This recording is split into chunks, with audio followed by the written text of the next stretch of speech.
Barnyard Language. We are Caite and Arlene, an Iowa sheep farmer and an Ontario dairy farmer with 6 kids, 2 husbands, and a whole lot of chaos between us. So kick off your boots, reheat your coffee, and join us for some Barnyard Language, honest talk about running farms and raising families. In case your kids haven't already learned all the swears from being in the barn, it might be a good idea to put on some headphones or turn down the volume. While many of our guests are professionals, they aren't your professionals. If you need personalized advice, consult your people. Thank you for joining us today. This is now the post-Mother's Day episode, so we can talk about what Mother's Day was or wasn't, or avoid it altogether. I don't know. Caite, what is happening in Iowa these days? It is cold. It is rainy. It is very windy. I turned the furnace back on. It's the middle of May, and our furnace is running. Well, if you need it, you need it, right? Yeah. Mother's Day weekend, Saturday, we went to the Devonian Fossil Park in Rockford, Iowa, which is a county park that is full, it's several hundred acres of fossils that you can collect and take home with you. Little seashells and snails and shit, and restored prairie, and historic brick kilns. Okay, so I have to know how they ended up being that many fossils all in one place. Well, as even the girl child refused to believe, Iowa was once an ocean, and apparently this was a very rich deposit, and then when they started with the brick kiln situation, they dug up a shitload of gravel, and in all that gravel they found lots of fossils. There you go, so go check it out. So they're literally just on the surface of the ground at this park, which is cool as hell. The kids hung out for quite a bit longer than I thought they would. There's a nice little nature center. I should have put on more sunblock on myself, as usual. Got the kids good, forgot myself. Yeah. Yeah. That happens. Or that one spot that you missed, right? Yeah, there's always that one spot. Sunday has been a delightful day of napping and getting coffee with friends and getting groceries with nobody, which is nice. And almost like a vacation. And Jim bravely just took both kids to go get bales for the cows so that I can pay bills without help.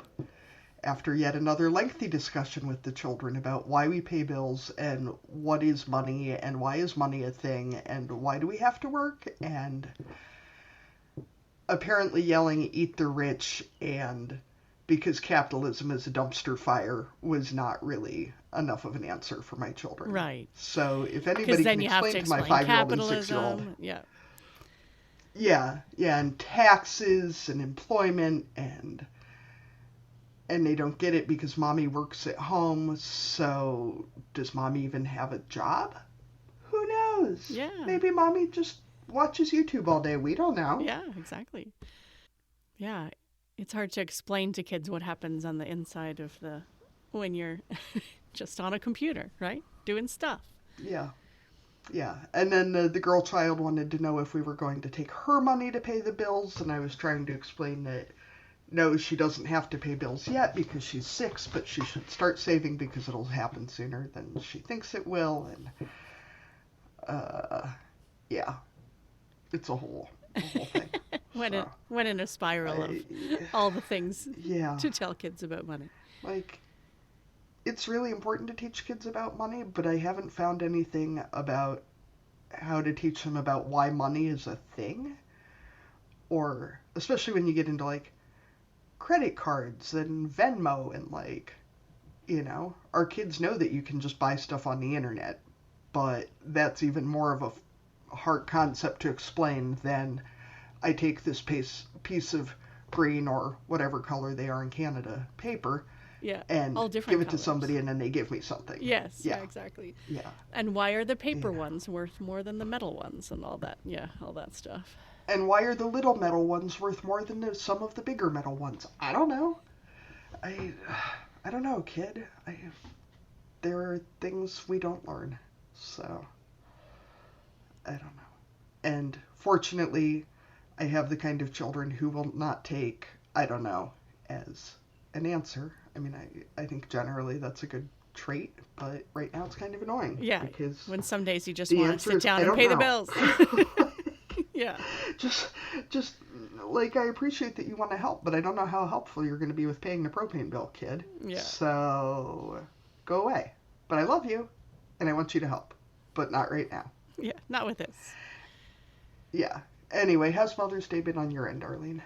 Oh, it's been fine. Nothing too exciting. The one bonus of having older kids is that I can kind of just check out if that's what I wanted to do. And today that was how I was feeling. So it was sunny, cool, but I put on layers and I went and sat outside, sometimes in my hammock, sometimes in my porch chair, in the sun, read my book, and didn't actually talk to too many people, which I guess for today was what I needed. So yeah, it was different than other years. When my kids were little, and as you know, this time of year is really busy on the farm. So, I mean, there's been a lot of planting going on this week. Corn has gone in, soybeans are going in as we speak. Rolling, more rock picking, all that kind of stuff is going on. So usually that, for me, since I don't do a lot, any tractor work, that would mean me in the house alone with lots of children. But now that they're older, some of them are helping, and some of those things we're actually getting other people to do, because rather than invest in new planting equipment, we've actually made the decision to get custom operators to do some of that planting work and not replace old equipment, or keep the old equipment around, but let other people do some of that planting work for us, because as most farmers know, planting only happens a few days a year and we don't have a ton of acreage in order to justify buying brand new expensive equipment or even used expensive equipment. So yeah, it was different than it has been before, but it was good. And we went out for lunch, so that was nice as well. I didn't have to cook, and I don't know what they're having for supper, but I'm not making it, so that's also not my job today. Yeah, I don't know what we're having for supper either, and it probably still is my job today because Jim already fed the kids today. So, yeah, they're not at the go to the kitchen and make yourself supper stage yet. That's okay. You'll get there. They are, but yeah, as much as I try to be real chill about what they eat and division of responsibility and that, I cannot willingly allow them to just eat, Cool Ranch Doritos and Nutella for supper, sure, which is probably about where they would be. Whatever they could reach. Yeah, which is pretty much anything. We have a lot of step stools. There you go. But, yeah, they can find it all. Yeah. And go into our interview for this week. Yeah, I suppose we should. So today we're excited to be talking to Shelby Smith, who is joining us from Iowa, just like Caite. Before I start, how far apart do you guys live? Is this, we haven't actually done the geography. Shelby, you're in Des Moines, correct? No, I'm in Ames. Oh, okay. Shelby lives in my hometown then. Okay. It's about 3 hours. Yeah. Got it. So Shelby, we start each of the interviews that we do with the same questions. So this is a way to introduce yourself to our guests. So we always ask, what are you growing? So this can cover crops and livestock for farmers, but also covers families, businesses, and lots of other stuff. So Shelby, what are you growing? I am currently growing multiple things. The main livestock, as it were, are crickets, and I'm also growing multiple businesses all at once. So I am the founder and owner of Jim and Eat Crickets, and we produce sustainable alternative protein snacks from farm-raised crickets, which I already mentioned that I'm raising.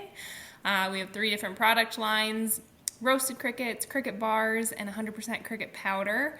While I'm doing that, I'm also helping my boyfriend grow his landscaping business. And then we are also, as if we needed another project on top of all of that, we are renovating a 140-year-old building in a tiny town about half an hour from Ames here called Collins, Iowa, in the southeast corner of Story County. And we call that officially the 214 Main Project. So many things we are growing right now. That is a lot of different things. So usually we ask the breed of livestock if people are talking about livestock. Is there a certain breed of crickets that you Yes, grow? and that is a great question, and that's something I think a lot of people overlook. Here in Iowa, we're really used to seeing, especially in the fall, the big black crickets that come into your garage or to your basement. I know there's a lot of people with a lot of fears around those because they may have had a parent or a sibling or someone that terrorized them with those crickets growing up. So those are actually the field cricket. That's the common name. I don't know the scientific name of that breed in particular, but that is not the breed that I raise. I raise a Caite domesticus, which is the common house cricket. So that is, rather than those big black crickets, like I said, that we're so used to seeing here in the Midwest, in the fall time in particular, these are little brown crickets that if you've ever had some sort of an exotic pet or something that needs to be live fed insects, so think like bearded dragons, chameleons, different kinds of frogs, different kinds of toads, hedgehogs, like there's a whole variety of things that have to be live fed, and you need to buy those crickets from the pet store. These are probably one of those crickets that you've seen. These are very common in pet stores. It's usually a Caite domesticus, which, like I said, common house cricket, or the banded cricket are typically the ones that you'll find commercially raised for live feeders. I personally chose the house cricket because when I was looking at different breeds that were viable for something like this, everything I found said that banded crickets bite. And so I didn't want anything to do with millions of crickets that were going to potentially bite me. The only crickets that I've ever had bite me that I raise are the little baby pinheads. And I say, in their defense, they're trying to figure out if I'm food or water because they are set to double in size every 3 days for the first 2 weeks of their life. So anything food and water, or anything they think might be food and water, they are going to be latching on to. So yes, there are They're just testing out anything that they come in contact with, right? anything and everything. At that point, sustenance, it doesn't matter where it comes from, they just need it. But so yeah, back to your question about the breeds. There's actually an estimated 1,000 or so different breeds, different species. I'm very non-scientific in my terms, I think. I got yelled at one time for family was not the correct classification of whatever I was saying, and I said, well, I'm sorry, I don't speak science very well. Your Latin was Yes, Latin. it was. And so there's about 1,000 different kinds of crickets across the world. Are there multiple varieties that are good for eating? There are a lot of different ones that get eaten. It varies regionally across the world. Again, a Caite domesticus is one of the more common ones. I believe there's a Jamaican cricket that is fairly commonly eaten in parts of Asia as well. I think it all depends. The way that I tell people to think of edible insects as a whole, because there's about 2,000 different species of insects that are documented to be eaten throughout the world. Most of them foraged. Majority of edible insects are like a foraged delicacy, so think of something seasonal, like here in the Midwest, morel mushrooms. Those are not cultivated, those have to be hunted. They're very seasonal, delicacy sort of thing. That's the way many edible insects are. Was it 2020, I believe, when the Brood X emergence of the cicada was up and down the East Coast? That was a really awesome kind of watershed moment for the whole edible insect industry because there were, Michelin star chefs, restaurants all over the place, that they were actually foraging those insects and turning them into dishes. And from what I've heard, they were pretty tasty. So most edible insects come from a foraged source. There's a few that are obviously commercially raised. Crickets are the most common. Mealworms are another one. Black soldier fly larvae are being raised commercially as well, but typically those are not for human consumption. Those go into feed. But going back to the whole picture of the edible insect market, and what I would say probably the difference in species for crickets is, think of it like different varieties of, I don't know, fruit maybe, or some classification of food that you would never expect a kiwi to taste like a strawberry. You know, a mealworm's not going to taste like a cricket, which is not going to taste like a cicada. It's different. Or maybe a closer relative that might be a better example would be lobster doesn't really taste like shrimp, doesn't really taste like crab. They're all somewhat similar, but there's just a different flavor profile for all of them.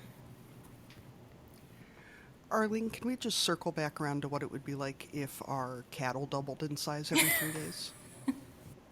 Like, that's terrifying. That's really, really scary. Not down for that. So, Shelby, first question, how loud is it in your cricket raising Yeah, gardens? good question. I actually get that question a lot. So believe it or not, for the majority of the life cycle, so our crickets under controlled conditions, it's a very steady, very predictable 42 to 45 day life cycle. So we are talking from hatch to fully grown, ready to harvest. It's 42 to 45 days. Majority of that time, I would say 35 of those days, that barn is completely silent.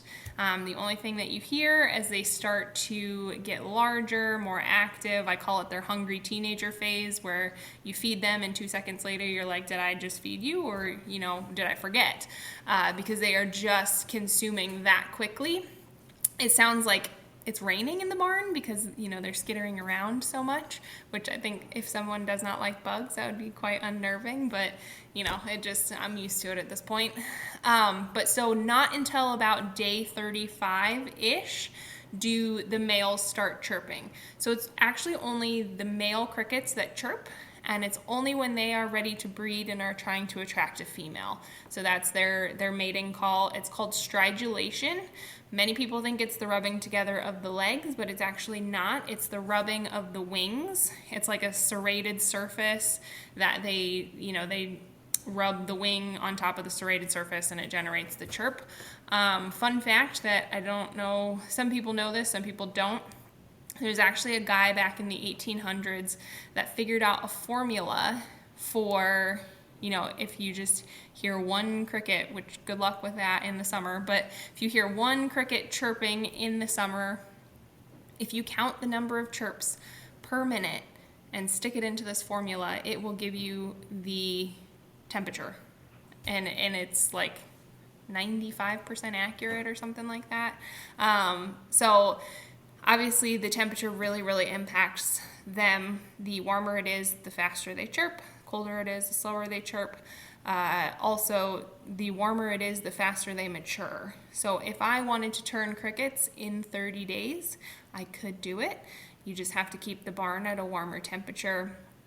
We have done it a few times, and sometimes in the summer, obviously that happens a little more naturally. We are not relying on external forces to heat things as much. We use the natural heat as much as we can in the summer.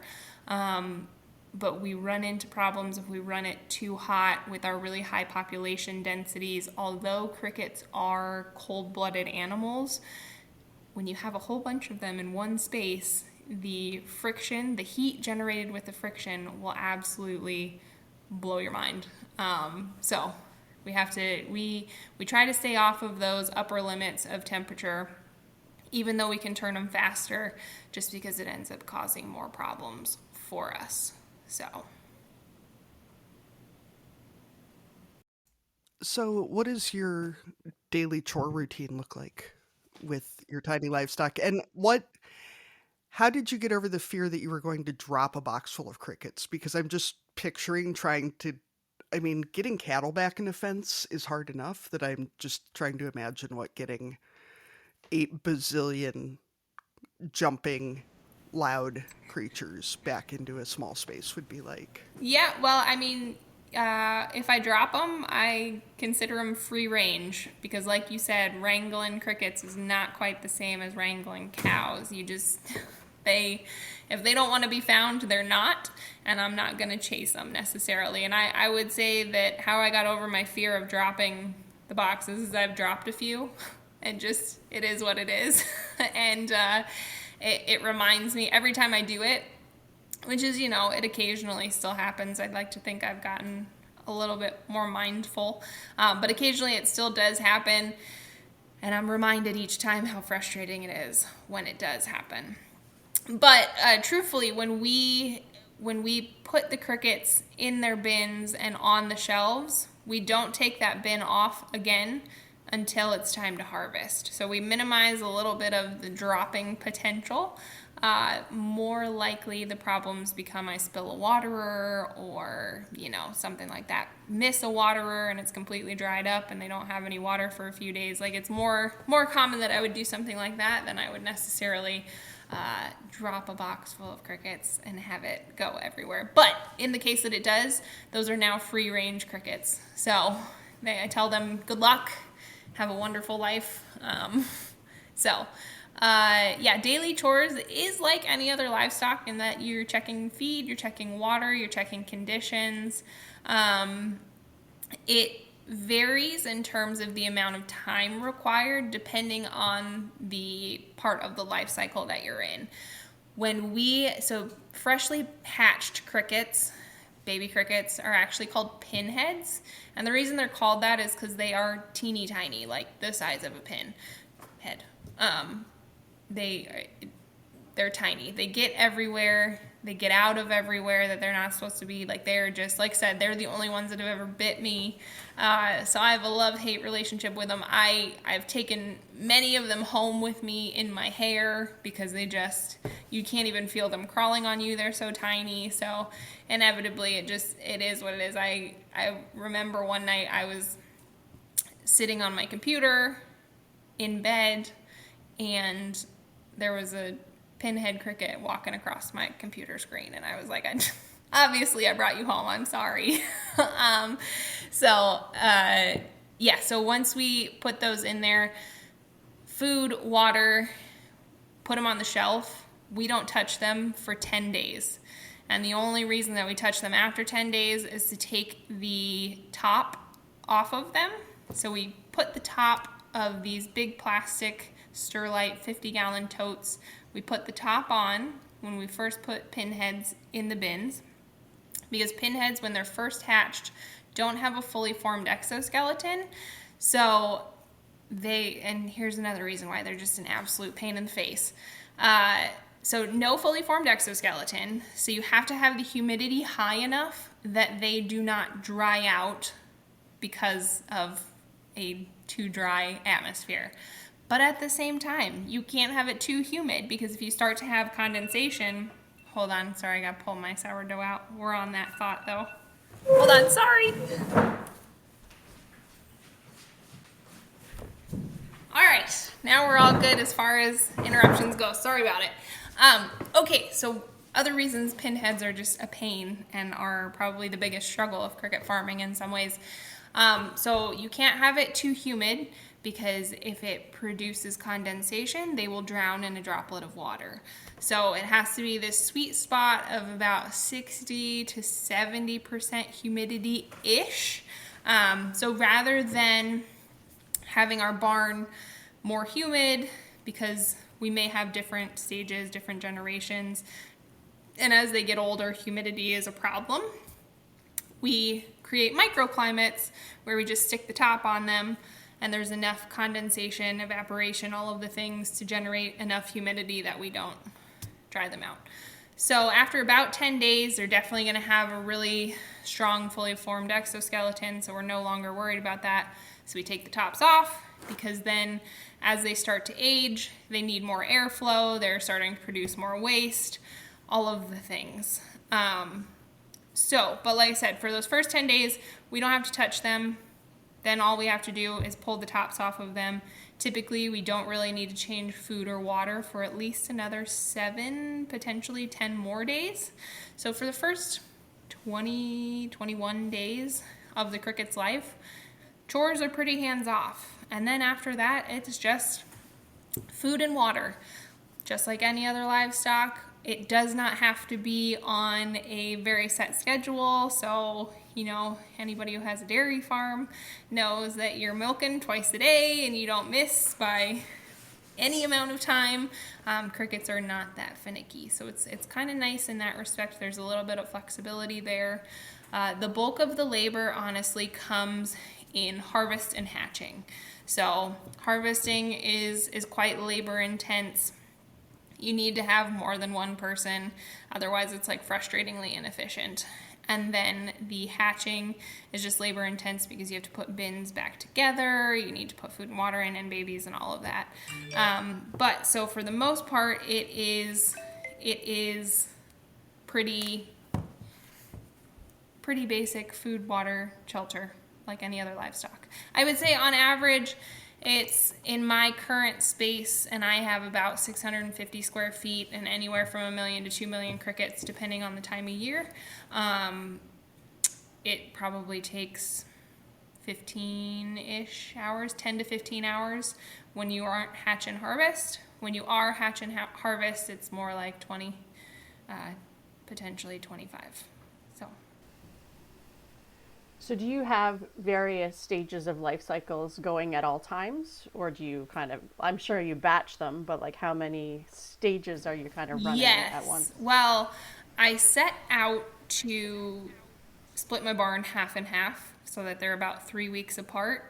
Inevitably, I always screw that up and just, now I think I'm like probably 80% one age and 20% the other. And so it's not a big deal until you start to get to harvest time and you're like, why didn't I stagger that? That was dumb.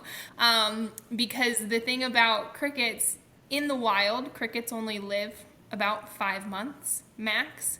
And the reason that they live so much longer than our crickets in the barn is because they are enduring temperature swings up and down.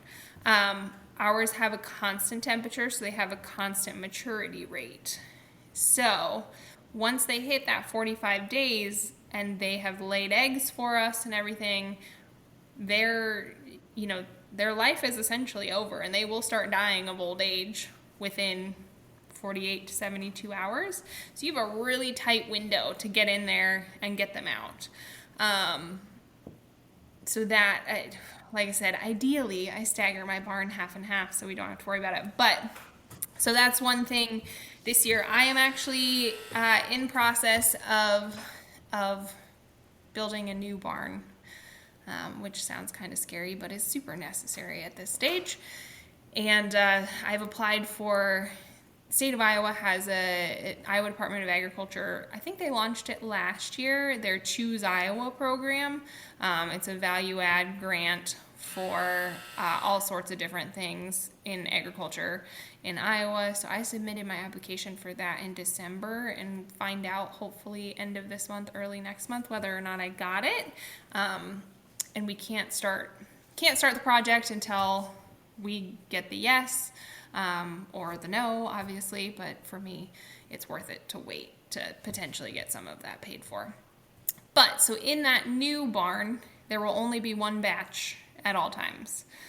I will keep my old barn as well. The new barn is about a quarter mile south of the old one. My parents bought another 35 acres and there's 2 outbuildings on it. One of them only has 14-foot sidewalls, so my dad claims that that's not big enough for him to put any equipment in, but he said, but you can put crickets in it. So I said, great, I will take it. So we have all of that planned out, mapped out, priced out, and it's just, we're waiting right now, like I said, to find out on that grant as to whether that's green light go, because I'm definitely going to need it this year with the way things have expanded on the sales side. So, Shelby, how do you harvest crickets? It's not a thing that we have dealt with. Yes. I guess I love hearing about livestock that I'm not familiar with. Yes. It's very manual at this point. We've gotten quite efficient, but basically, simplified down, what we do is, like I said, we have these big 50-gallon totes. Within them, we have a whole bunch of different, we have a bunch of egg flats. So just like your regular egg flat that you've seen, those are stacked in there. We take chicken waterers. That's what we use for a waterer. It's a chicken waterer, but then we put pea gravel around the drinking part, and we have to do that because otherwise they drown. Crickets breathe out of their sides. There are these holes in their sides called spiracles. I say think of them kind of like gills, but they're like exact opposite of gills in that if they get in any amount of water, even if it looks stupid shallow, like they can get out of it, it will overwhelm their spiracles and they will drown. So that's a really big pain in the butt. But so that's what we use to water them. And then we have a couple trays full of feed. And then when the males are chirping and the females are fully developed with a fully developed ovipositor, which they use to lay their eggs, we put a breeding tray in there. And basically it's a cake pan full of damp peat moss. And the females will jump up there, lay their eggs in it. We leave them in for 48 hours, and then we take them out and we incubate them for 11 days. And we have baby crickets. But so when we harvest, we take those bins down, put them on the floor, take everything out of them. So we knock off all of the egg flats where all the crickets are hiding. We take out the water, we take out the food, we take out the breeding trays. And what we are left with at that point are the crickets and the cricket frass. So the cricket frass is just a nice name for poop. And it's completely dry. Looks and feels a little bit like sand. So it's actually quite easy to work with. But so then at that point, we scoop the frass out, we put clean egg flats into the bin, and the crickets crawl up them just because they don't like to be on top of each other. You need to have a certain amount of surface area or you start to stress them out. And so they crawl up those, we shake it off into a clean bin. And then the crickets are put in the fridge to slow them down so that they can be transported to my processing facility in Collins, which again is about 25 minutes away. And then they are taken to the killing chambers where they are frozen. So we freeze our crickets to kill them, which is probably the most asked question after where do you get your crickets? I was trying to picture how you might, captive bolt a cricket, or what the process might be like. Yes. Here. It seemed like it might not. So what do you do with the frass? I'm picturing, it sounds like your folks' farm. I'm picturing your dad like pulling out a manure spreader and you putting like 2 cubic feet of cricket shit in it, and then him spreading for like a foot, and then that just being the end of it? Yeah. Well, so you... right now my mom has moved her garden because it's an ongoing fight every year about the garden being too close to the field and my dad not knowing when to shut the sprayer off, or accidentally not shutting the sprayer off, or the wind's out of the wrong direction. We have the same argument every single year, but we just don't change it, kind of thing. And so finally the garden was tilled up and moved this fall. So right now all of my cricket poop is diverted to that garden as a soil conditioner, and I think that's going to actually end up turning out really well. I also, the spent breeding substrate, so the spent peat moss, because we replace that every time because it's cheap enough. There's too many things that can go wrong for us to reuse it, kind of a deal. So a mixture of that peat moss and the cricket frass are going on the garden. So if my mom doesn't have a good garden next year, I don't know what to tell her. I don't think it's the sprayer's fault, I guess, is what I'm saying. And but yeah, so I most of the time spread it on my dad's field. The cricket barn sits on an acreage that they own about half a mile from the main farm.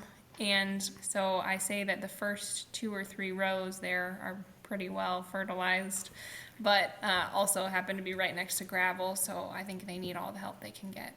But for the most part, I spread it. I give it away in the fall. I have a few customers that really like to come get it and fall fertilize their gardens, their fall raspberries, that kind of stuff. At one point, I thought I was going to sell it, and I'm not saying that I won't in the future. I know there's other cricket farms that is one of their income streams, but for me, that's just such a drastically different product mix than food products that it has to be its own separate business, an own separate business line for it to make any sort of sense. And right now I just don't have the bandwidth to do it. So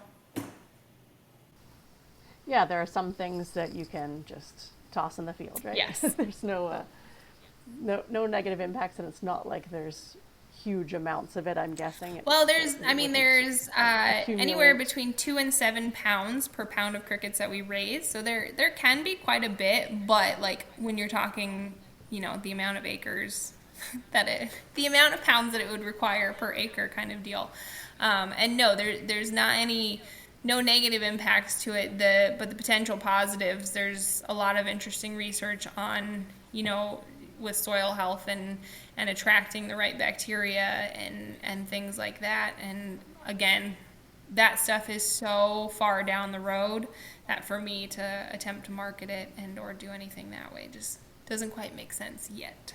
So Yeah, if you were in an urban setting, then that would be a different conversation for sure. For sure. But when there's lots of acres around, yes. so you can put that one off for now.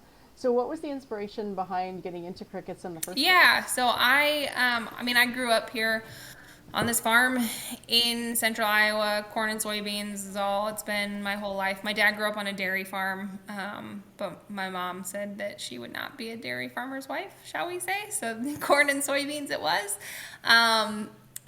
But growing up, I really wanted nothing to do with agriculture. Didn't really want anything to do with the state of Iowa. Luckily, I was pretty good at basketball, so I ended up playing basketball at St. Joseph's University in Philadelphia. I said in high school I was on a one-way ticket out of this state, and I was not coming back for sure.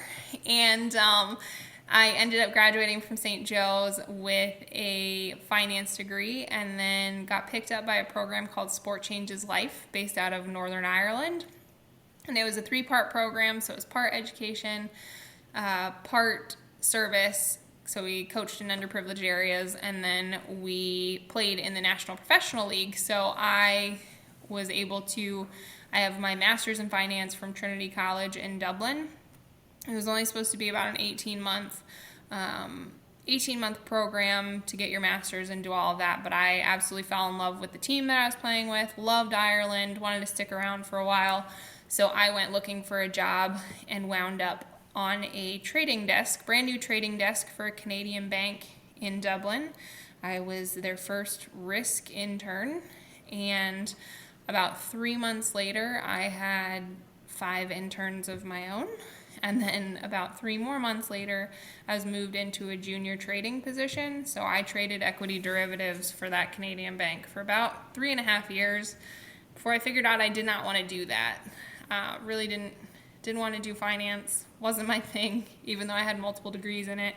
And so I quit and I moved back to the family farm that I said I would never come back to, and did not really have a plan other than, I moved back on October 1st, and I said I'd help my dad with harvest. So I learned to drive the tractor on the day that I got back. I traveled for 26 hours, and if this is not like the most farmer story ever, 26-hour travel between layovers and everything else.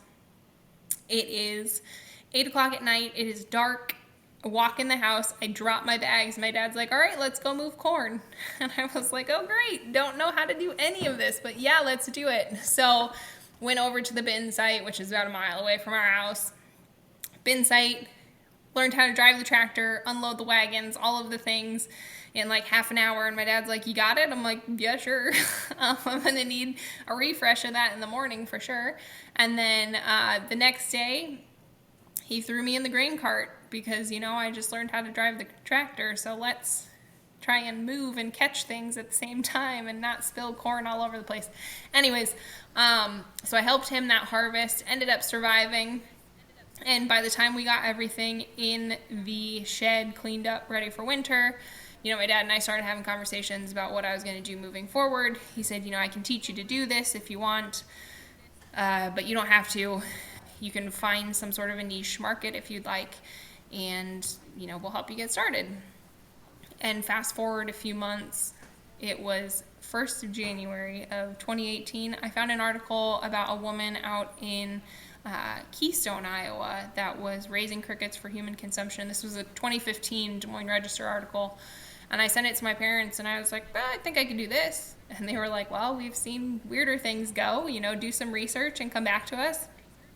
And so 10 days later, I bought my first 10,000 crickets because I couldn't really find good resources on, how to do it. So I was like, well, I'll just figure this out as we go.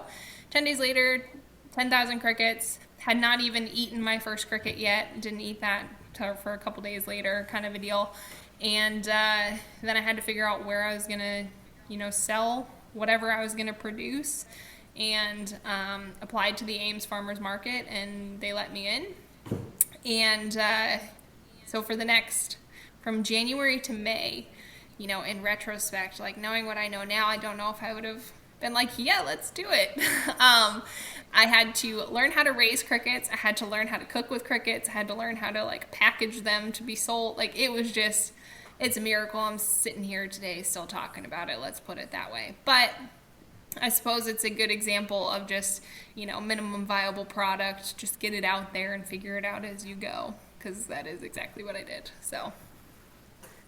Yeah, that is a lot of learning in a very short amount of Yes. time. Plus even just the regulations and paperwork and all the admin side of each of those steps too. Exactly. Right? So, like I said, knowing what I know now, maybe I wouldn't have been so gung-ho about it, but, whatever. Yeah, clearly you're someone who jumps in with Yes. both feet. So what were some of those first things that you needed in terms of infrastructure? It sounds like bins and egg cartons and a warm space. Are those kind of your main? Yeah. Yeah. Yeah, that really was it. As far as getting into some sort of farming, it was pretty, low key, pretty low capital, for farming is unheard of, I would say. So yes, needed a warm space. Started out in my dad's break room, so that was double insulated for noise, so that worked out really well. And then I went down to Tyson's and I bought 2 18-gallon storage totes, and I split my 10,000 crickets in between those two. They were 2 weeks old, and I had no idea how tiny they would be at 2 weeks old, and probably lost at least half of them because I cut the tape too early and didn't have where I was putting them ready, kind of thing. I went down to Tyson's and got a 55-pound bag of chicken feed and threw that in there. I went through several different iterations of waterers and things like that. But I started with 2 bins. Next round ended up with 4. Next round ended up with 16. So I just kept growing and expanding. I suppose the other thing, I bought one of those metal racks at Sam's Club. I think that was $90 at the time, which in today's money, they're probably $160, if not more. But so yeah, it was really, I'm pretty sure the first egg cartons I used, somebody had saved them up for some sort of art project, and so they gave them to me for free. It was really low input sort of start out. And my first 10,000 2-week-old crickets with overnight shipping, I believe, cost me $140. So it was, like I said, pretty low capital intensity relative to other forms of agriculture. Yeah, that you don't have a lot of gates or penning or those types of No, things. not on a large scale anyway. Small scale, yes. Large scale, no. Yes, yeah, for sure. So what products the same products you have now, are those what you were started out with at the beginning, or did you start off with a single product line, or what did you do in terms of developing your actual product to sell? In retrospect, starting with one product line probably would have been the way to go, but of course, at this point in the story, you have to know that is not what I did. Yeah, do it Yes, all. exactly. No, I had essentially the same 3 product lines. I very rarely had cricket powder for sale just because my volume of crickets that I was raising was too small to be able to justify it. I did not start making my cricket bars. I started off making them energy bites, these little energy balls. And then I don't know why I decided that was the way to go instead of making bars from a convenience factor. Bars are just so much more convenient, so much easier to package, all of the above. But so I started off with those, and I had so many different flavors of those, and that was just me throwing things against the wall and seeing what stuck, kind of deal. So I had those, and then I think I started with 4 flavors of roasted crickets, and of those 4 flavors, 2 of them are still flavors that I have. The other 2 I think they were like iterations of those flavors that still exist, but they just needed some improvement on their actual flavor profile. So yeah, like I said, would have made way more sense to start off with just one, but I guess I'm kind of glad that I didn't. And the reason for that is I think if I would have started and focused on one, I would have said, oh, I need to do something with the cricket powder. Like it needs to be either a cookie or a bar. Like people are not going to eat the whole cricket. And so I wouldn't have done the whole roasted cricket, which today accounts for 71% of my total sales are the whole cricket. So anybody who tells me that, you know, people just aren't ready for that, they're not going to buy those, like if I would have listened to them, I'd be missing out on majority of my sales. So. Mm-hmm. So are you still doing farmers markets? And then do you also have sales in, I know I saw that you have some in local grocery stores. What's your distribution like at this point? Yeah, so I do the Des Moines Farmers Market very, very occasionally. I do some other shows across the Midwest. I do the Iowa State Fair. Obviously, that's a really big one. Everybody knows about that one. I do some big shows, like there's one out in Omaha, west of Omaha, called Junk Stock. That one's a really big one. I do a few in eastern Iowa, like around Christmas time. Those tend to be pretty good. But most of my farmers markets, I do them, like I said, occasionally. I do have some really loyal farmers market, regulars, customers that anytime I'm there, they are absolutely there and really excited to see me. But I've slowly phased that out as my wholesale and my online have picked up. So another really big development for me and the whole timeline of this business was in 2019. I mentioned earlier that, my boyfriend and I are renovating this 140-year-old building on Main Street in Collins. How we ended up getting to Collins in the first place was that I ended up buying a building on Main Street there. It's a little tiny building, about 700 square feet, in the summer of 2019 because I need a licensed food processing facility to be able to sell online and sell in grocery stores. Up until then, I was just a exempt from home food business that was restricted to only selling at farmers markets or direct to consumer, that sort of thing. So it was really limited in where I could sell and how I could sell and all of those things. So got that licensed in November of 2019. So then at that point, I, like I said, could have an online store. I could sell in grocery stores. And that ended up being like the best decision I could have ever made for my business, because going into 2020, with it being what it was, where, prior my business was so heavily reliant on in-person farmers markets, live events, all of those things, I was at least able to pivot into somewhat more of an online or less face-to-face kind of a model. So by the end of 2020, I was on the shelves of 19 stores in probably maybe 3 or 4 states. Majority of them were here in Iowa, and had shipped to, I would say at that point, had probably shipped to 35 states, and that was with no advertising other than word of mouth. That was some built up demand of people who had found me before I was able to sell online and were just excited that I could finally sell to them, kind of deal. And then 2021 was a really big year because I got into the warehouse of Hy-Vee. So Hy-Vee has 240 stores in 7 states, soon to be, I think, 10 states with the new expansion that they're working on. So I was part of they have a local brand program, and I was part of the first wave of that. And so I got my first warehouse order in July of that year, and that initially they brought on 39 additional stores in addition to the ones that I had already gotten into. I think by the end of 2021, I was in, I want to say 88 stores in probably close to 20-something states. Now I'm probably in 150 in 25 states.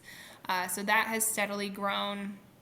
The other thing, so a lot of out-of-state stores and things like that are finding me on online wholesale, I don't know what you call them. It's called Fair. If you've ever heard of the website called Fair, it's a wholesale marketplace. That's the word I'm looking for. So it's an online wholesale marketplace. I have one store in Charleston, South Carolina. It's a candy store, and last year they sold like 600 bags of crickets at their little candy store, which is kind of wild, and they love them. But so that's been really cool. The things that have really developed so I doubled every year from 2018 through 2021. Doubled my sales every year. Wanted to do that last year. The first half of last year, it really looked like that was going to be possible. And then things really started slowing down. And I think slowing down economy-wise, people started tightening the belt loops and that kind of thing as the year started to end. And my year end actually ended up slower than I anticipated. Still ended up growing by double digits again. So that was pretty cool to still see that through. And we got a few really exciting projects that came through. I started white labeling for a few companies that reached out to me, and they wanted to bring on some sort of a cricket line, but they didn't want to, and they wanted them to be U.S. grown crickets, which is really uncommon. Most brands that already exist are either importing their crickets out of Southeast Asia or Canada. So having U.S. grown crickets, like I'm one of the only sources for that. So a few different things on that. One of them is an Amazon brand, which they've sold so many crickets, can't believe it, in a really short amount of time, which is really cool. But so that is all of the reasons that I need another larger cricket barn, because I am tapped out as far as growth goes on my own in the space that I have. So the new cricket barn will be roughly 4.5, 5 times the size of my current one. And the grow setup will look a little bit different, but it's, yeah. Yeah. You're growing in leaps and bounds for, cricket funds. Are you still kind of the one doing everything, or have you got staff now? Like, that sounds like you're doing a ton of different things. Yes. So I have one part-time employee that helps me on the farm side.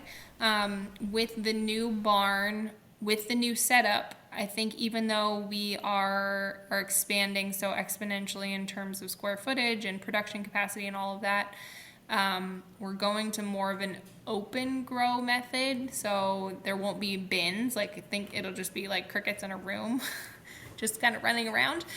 So that will actually significantly reduce the labor demands. So I am forecasting that it'll only take one additional part-time employee to be able to handle the new barn, even with the expanded production. So that's pretty exciting. When we get our 140-year-old building done and renovated, so the upstairs, it's a 2-story brick. Upstairs, we're putting an apartment in, which is where we're going to live. And then downstairs is going to be like our offices and shipping and distribution. So a combination of more crickets and having an office space will probably result in at least another 1 to 2 employees on that side as well. Right now, I'm definitely in the grind of like, I know I need more people to do more things, but it's putting the stepping stones in place so that we can do that successfully, to really and be able to justify it. So that is probably 2023 focus and goals, is really just, and it's funny because 2021 was kind of a breakthrough year. Like, that was my first year, like, really in the black, solidly making a profit. And then 2022 was on, like I said, on track to be just a doorbuster year. And then it really slowed down at the end, which is fine. Like, I'm a little bit bummed about it, but anytime, I do have to remind myself, anytime you can do double-digit growth and have sustained at least that for 4 years in a row, you're doing something right. But 2019 was a big building year for larger supply, putting in the processing facility, all of those things. It was a really growing pains year. And I naively, or pretend, I don't know if naive is the right right word. I don't think I'm naive to it. I think I just kind of wanted to pretend like that was going to be my last really like painful building year. But that's just not the way it works in business. So I think 2023 is going to be another one of those painful building years, but it's really going to set us up to, you know, catapult in 24, 25 and beyond. So I know that we've heard a lot about eating insects as being a environmentally positive way to get more protein. But how do you deal with getting people to eat bugs? Yeah. I know it for myself, and I know this is ridiculous. Like, I know it is, but I have this vision of getting little legs stuck in my teeth, and the idea just... And I mean, I'll generally eat anything, but the idea of little antenna or legs or whatever, bleh. Ugh. So how can I get past this? Because I am solidly pro eating insects for a number of reasons, but you know, sell me on it. How's that? Yes. So that I can order them and then not just feed them to my kids. The mental hurdle. Well, I have one question for you. Do you eat shrimp and lobster? I don't. I'm allergic to shellfish. Okay, so... But I've traveled to Mexico and eaten roasted grasshoppers quite happily, but they're ground up. And somehow it being an ethnic thing rather than something that I am ordering myself seems... All right, fair enough. So Oh. I'll just have to embrace it. Okay, so it's actually really interesting. I'm glad to know that you were able to eat them in Mexico and had no problems. Because typically people who are allergic to shellfish may is not the correct word, might have a reaction to crickets. Because most people don't realize it, but shellfish, so Cretaceous shellfish, shrimp, lobster, crab, crawdads, all of those things, and insects are both arthropods. So this is where, like I said, my science terms, like I got yelled at one time. Family is apparently not what an arthropoda is. I can't remember. I think it's genus. No idea. Anyways, all I'm saying is that they're related. And so the potential crossover for the allergy is the chitin in the exoskeleton. So that's CHITIN. Most people don't realize, but chitin is the second most abundant biopolymer in the world behind cellulose. And that's because not only is it in insects, which are incredibly pervasive, it is in shellfish, and it is also in mushrooms. So chitin is in a lot of different things. So I would say if you were allergic to shellfish and mushrooms, probably should avoid insects because more than likely you are going to have some sort of a reaction. But there's one thing I've learned over these past years of doing the insect thing. Shellfish allergies are really weird and really inconsistent. Some people will only be allergic to shrimp. They'll only be allergic to lobster. They'll only be allergic to seawater living shellfish, and that has something to do with the iodine, but they're totally fine with freshwater. Typically, those people are fine with eating insects, but I digress. Back to getting you to eat crickets. So now that I can't rationalize with you, like, you know, you eat these sea bugs already, so why wouldn't you just eat the land bugs as well? I would ask you, why do you eat what you eat in general? Have you really thought about like the grossness or the ick factor of anything you eat? Like, do you think about the fact that, you know, when you eat a steak and you get steak stuck in your teeth kind of thing, like that's a piece of muscle that, you know, is just sticking in, you know, we just don't think about it. We don't rationalize it. At the Iowa State Fair, if you've ever been, I'm upstairs in the Ag building, and across from me is the honey, like the Iowa Honey Growers Association. So they, you know, sell honey lemonade. They sell these honey sticks. My favorite thing to do is when little kids come around with a honey stick and they stop at my booth and they go, ugh, these are bugs. Like, why would I ever eat that? And I go, oh, this is really good. You're eating honey? And they're like, yeah, it's delicious. I'm like, do you know what it is? And they're like, I'm like, do you know where it comes from? And they're like, yeah, bees.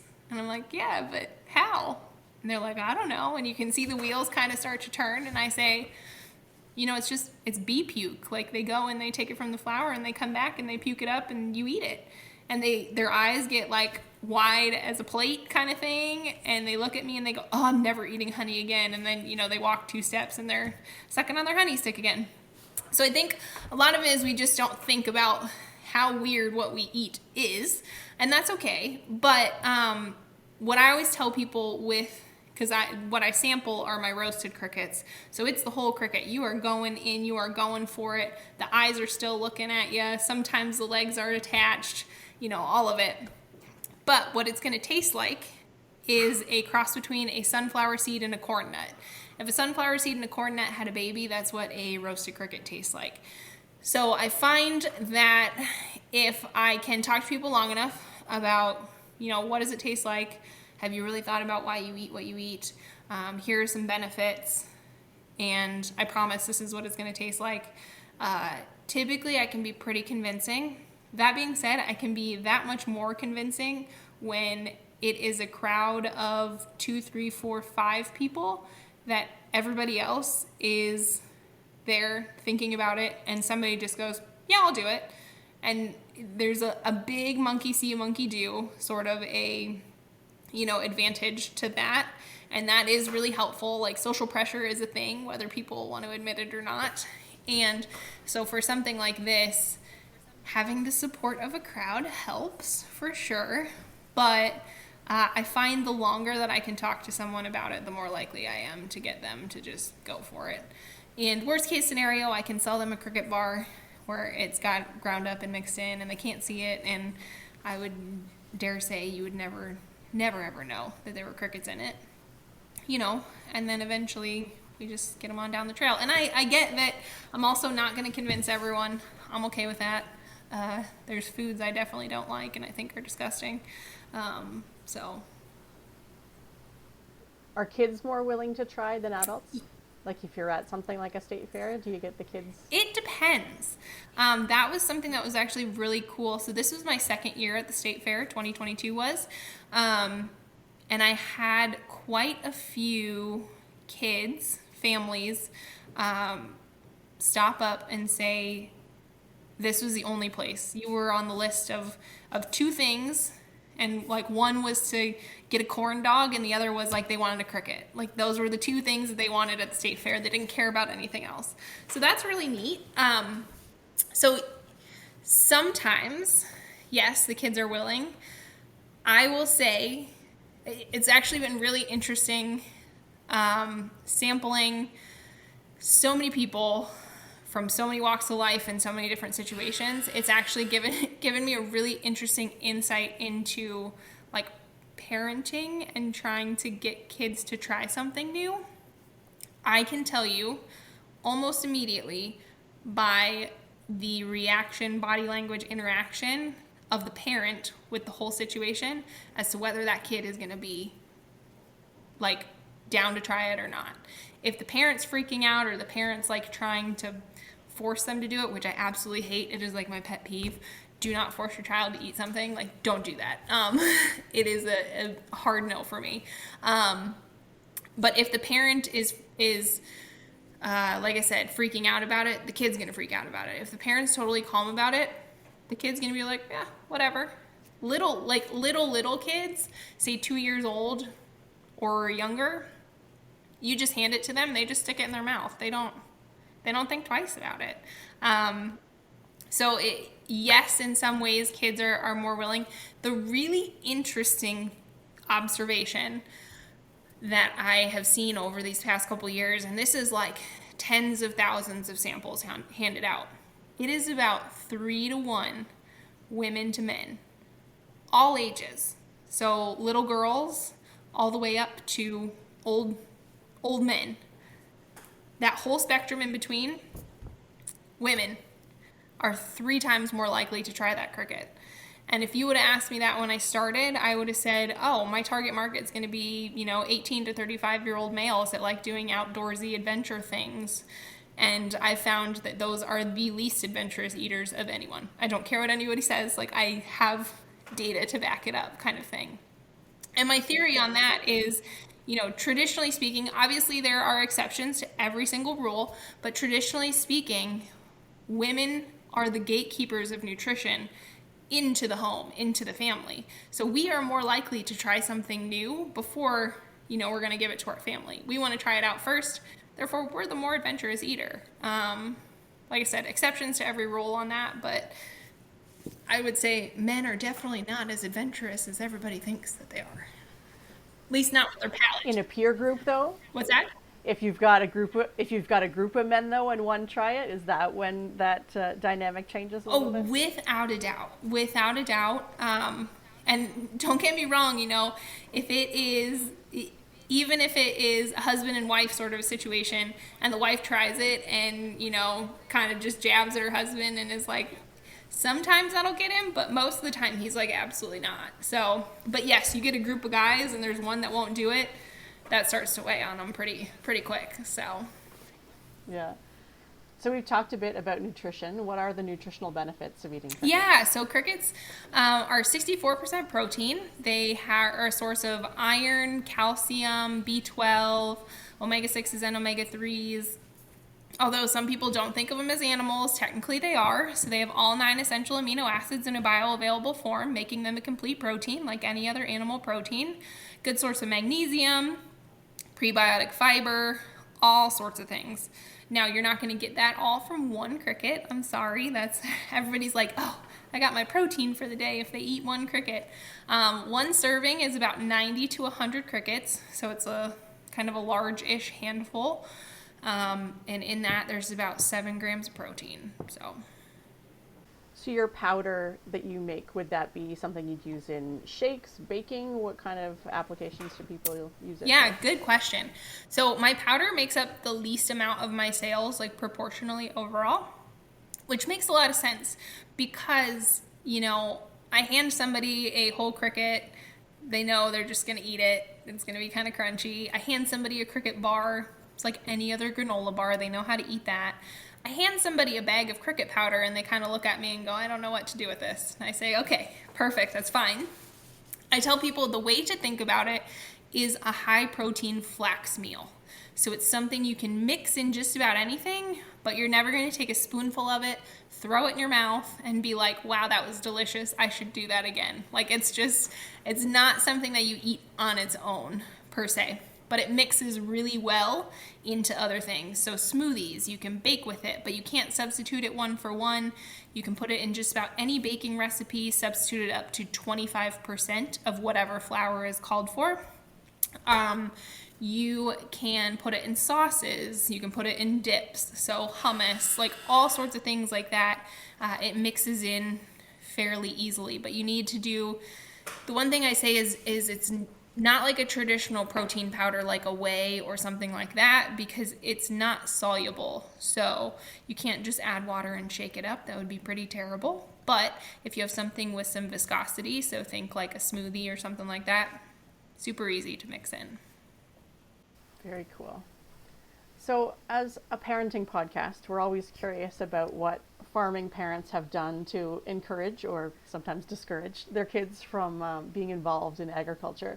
So what did your parents do that made it possible for you to be part of this industry? You said that, your original plan was to never come back. And yet when you flew back home, the door was open. So what role did your parents play in coming back to agriculture? Yeah, well, and I think that because they never forced it on me and I came to it on my own, I think had they forced it on me or even, growing up forced me to work within the farm, which they never did.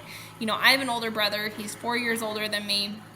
He was very involved in the farm growing up. He really liked it. He would be the one that would make sense to come back and take over the operation, but he is an F-16 pilot in the Air Force, so he is slightly busy, currently living in Japan with his family, so that's just not really... A little far away for harvest. Yeah. So that is not really necessarily a viable option sort of a deal, and that's okay. But it's... my parents have never been like, you need to come back and do this. You need to come back and be a part of this. And they're still not that way. Even as they get older and my dad kind of starts to try and look for an exit plan, they're not going. The pressure is not on me to take over this operation. The encouragement has always been, go blaze your own trail. Like, that's kind of what you do anyways. Like, just go do it. Like, we'll support you in whatever way you can. Obviously, they have supported me tremendously. I made my first crickets in my mom's kitchen. I was raised in my dad's shop. My second barn is going to be in a building that they own. Like, absolutely, they are doing everything they can to help me, blaze this path, if you will. And so I think that was the best thing they could have ever done, because had they forced me into it as a kid, like, I just was not interested. And truthfully, like, with the traditional ag stuff, being in tractor, like, that is just, ugh. It's one of those things, like, my boyfriend, he is a landscaper and he loves what he does, and he loves all the equipment, and like, he will do his market research, quote unquote, in the mornings, looking at dump trucks and dump trailer. Like, that is his thing. He loves it, and he'll tell me all the different features of all the different things, and I don't care, but I'm glad you do. But I can tell you all the things about crickets, and I can tell you all the things about building this business. And so that's what makes it really interesting to me. And so I'm really thankful that, like I said, my parents absolutely, gave me so much opportunity and continue to give me opportunity, but they let me do it in my own way, kind of a thing. So I'm super thankful for that. Yeah, that makes a lot of sense. What did you love about growing up on a farm when you were little? Yeah, what did I love? I think in retrospect, I feel like as a country kid, like, you always sort of are envious of some of the things that the town kids have. Like, we didn't have cable. Like, we didn't, we couldn't just, like, ride our bikes. The neighbors, I mean, I did, even though the neighbor's like half a mile away. I would literally ride my bike on the gravel. But, just... Yeah, you had to hope that the closest neighbor was someone you actually got along with. Exactly, As far yes. As you could get. And so same. I think, you see in the movies, kids growing up, like, these, like, biker gangs rolling through neighborhoods, and that, that just was never... That was something we envied because that was what we saw, but it wasn't until now that I, like, really necessarily appreciate life out here and the things that we got to do. And, I really appreciate now, especially as I'm building multiple businesses, managing multiple projects and all of that stuff.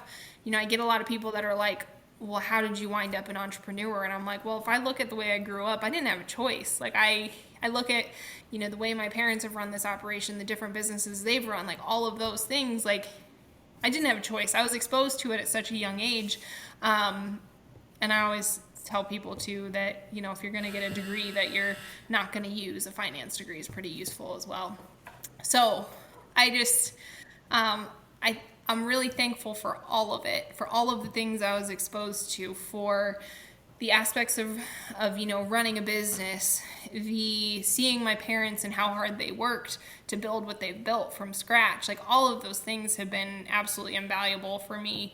And I think have given me a certain level of patience that I think possibly is missed in today's pop culture and the entrepreneur world.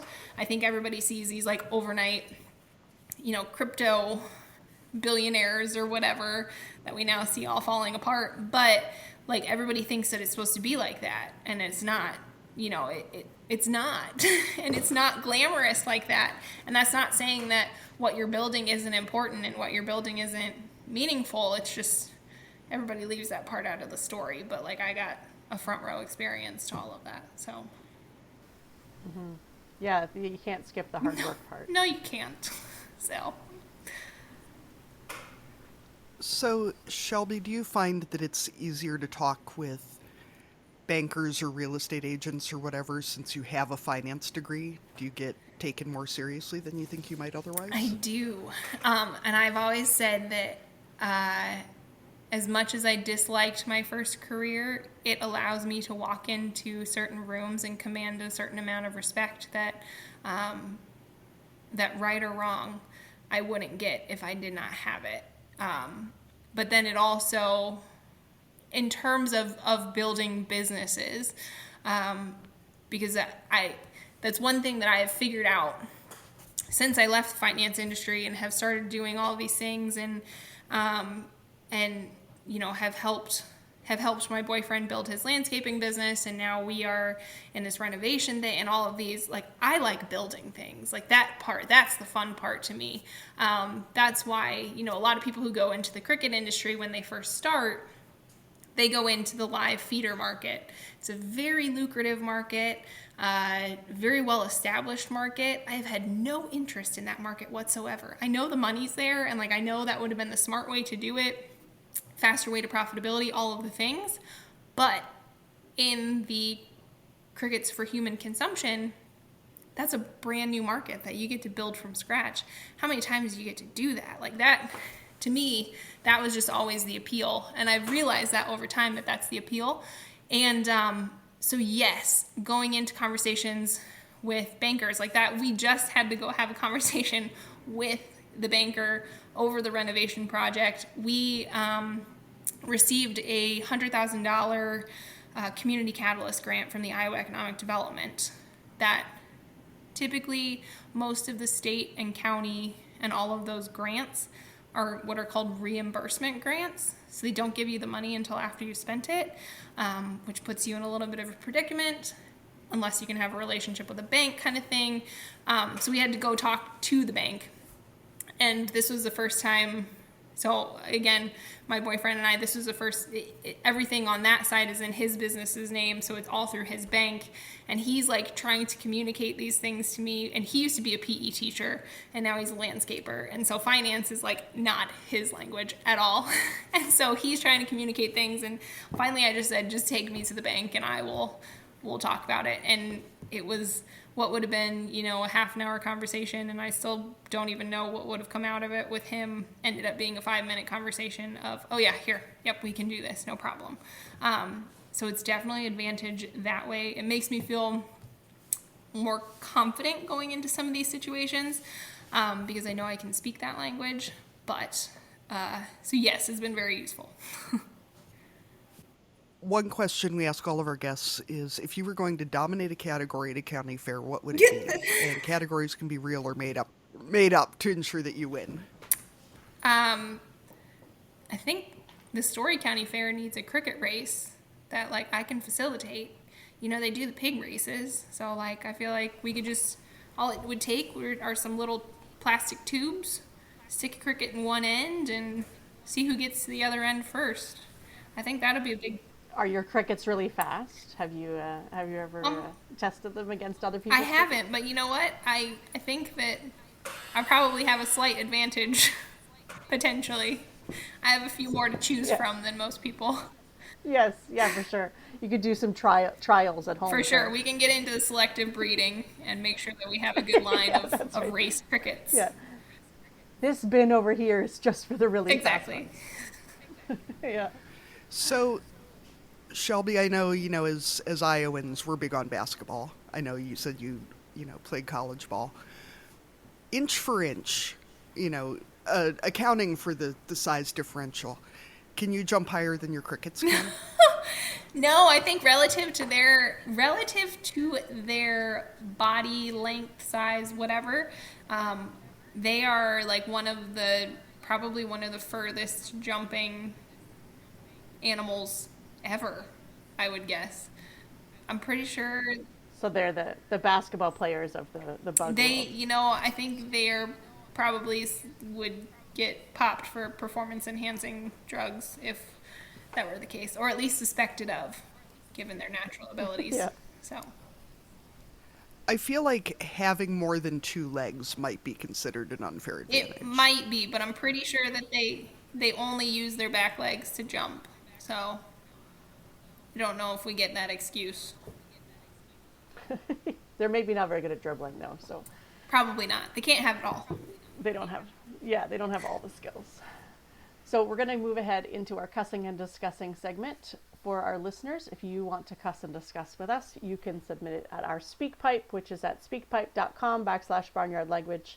Leave us a voice memo there, or you can always email us at barnyardlanguage@gmail.com, and we will read it out for you. So, Katie, what are you cussing and discussing this week? I heard this the other day, Arlene, and it made me so mad that I wrote it down on an actual Post-it note and stuck it to my desk so I wouldn't All forget right. about it. Stuck to your computer? When people say, "Oh, you have a good baby," or "Oh, that's such a good baby because they sleep and they're calm and they're babies. Just chill out. It's not like the bad babies are like robbing people at gunpoint and, They're out carjacking to get people. you. Yeah. They don't sleep well. Just chill out. It's a baby. I would love to never hear the phrase good baby again because it's not it's a like that hard baby's one. getting a Nobel Peace Prize or something. Like, Yeah, it's a that's right. baby. Okay, Yeah, just chill. here's your baby award. Yeah, because you slept longer than the other babies. Yeah. And then when someone Yes. asks Here's you, do you have a good baby? And by definition, they're not. Then what do you say? No, I've got the wrong kind. I don't have a good one. But Exactly. I like Like, them no, anyway. do you know how much bail money we've spent already and the kid's only 6 months old? Like, Yeah. it just, I know you were talking about, having the baby who can't go out in a barn. Like, that's not a bad baby. That's a baby that can't go out in a barn. It's, Without freaking out. ugh. Anyway. All right, Shelby, what do you have to cuss and discuss? Ooh. What do I have to cuss and discuss? Renovation projects are hard, and reclaimed wood is really good in theory, but in practice it kind of sucks. That's that's one thing. 1882 built, has the original. When we bought it, the first floor had 2 drop ceilings in it because one's not enough. We need to have 2 drop ceilings. We took those out to reveal the 12-foot ceiling, and it had the original beadboard up there that we couldn't leave up, unfortunately. So we decided to take it all down, and then we had to move it all by hand twice this weekend. And so, because we're going to make something really cool out of it, is what I keep telling myself. But now I think I'm just mad that I moved it twice to be moved a third time. Now you really have to do something cool with it eventually, someday. Yep. Yeah. Yes. We did a renovation of our old farmhouse, and our contractor started out trying to save a lot of the molding, and then eventually he was like, we're going to rebuild molding that looks like old molding, and it all went in the dumpster because as it's coming out, it's cracking, and it's got those old square nails in it, and there just wasn't anything salvageable at that point. Yes. I feel like with a lot of renovation projects, the perceived coolness of a project is like inversely proportionate to how much of a pain in the ass it's going to be. It's just, like the project will just explode the cooler you think that the outcome will be. I've never had a project where it seemed like a great idea and it actually just was a great idea and it went smoothly. It went smoothly, yeah. Yeah, the smoothly part is the... I'm sure it'll look great, though, whatever it is. Yes, I can confirm, and I can also confirm it's going to be beautiful when it's done. Also, one of my mantras right now. Yeah, you have to hang on to that, right? Through all You'll enjoy it that much more. Yes. So, Arlene, what do you have to cuss and discuss today? So mine is based on this morning's activities, whereby you miss the bus by like a minute, and then that adds a big chunk of extra work to your day, because then it meant that I couldn't take the kids who were already dressed in their snow gear directly to school because their bus ride is about half an hour long. So then but you don't want them to get undressed. So then we were just outside for a while, and then we had to scrape off the car because it had gotten parked outside because my daughter took the other vehicle to school today. And so then we had to scrape that off and get it warmed up. And so a one minute delay this morning added another 40 minutes of work. So that was just not the way I wanted to start out, but everybody got to school. So it happened. Shelby. Yeah. Shelby, thank you so much for joining us on the podcast today and telling us all about your business. And we're so excited to see all of what you have to come in 2023 and beyond. If people want to learn more about you, where can they find you online? Yeah, so if you are in for the cricket shenanigans, I am on Jiminy Crickets, so GYMNEATCRICKETS. Some variation of that across Facebook, Instagram, TikTok. If you really want to know like the nitty-gritty about raising crickets, if you think that you want to start your own little cricket farm, check me out on YouTube. It is youtube.com/Shelby Smith Crickets, or if you just search Jiminy Crickets or Shelby Smith Crickets, you will find it. If you are interested in keeping up with the 214 Main project, maybe renovations is more your thing, we are on Instagram, Facebook, YouTube, TikTok, all the 214 Main project. So yeah, I'm all over the internet. You can find me if you need me. And if you are interested in buying crickets, the best way to do that is jimineatcrickets.com, and that's again just GYMNEATCRICKETS. Thank you so much, and we will include all those in the show notes too, so people can find it super easy. Awesome. All right, thanks again, You're Shelby. welcome. Thank you for having me. Thank you for joining us on Barnyard Language. If you enjoy this show, we encourage you to support us by becoming a patron.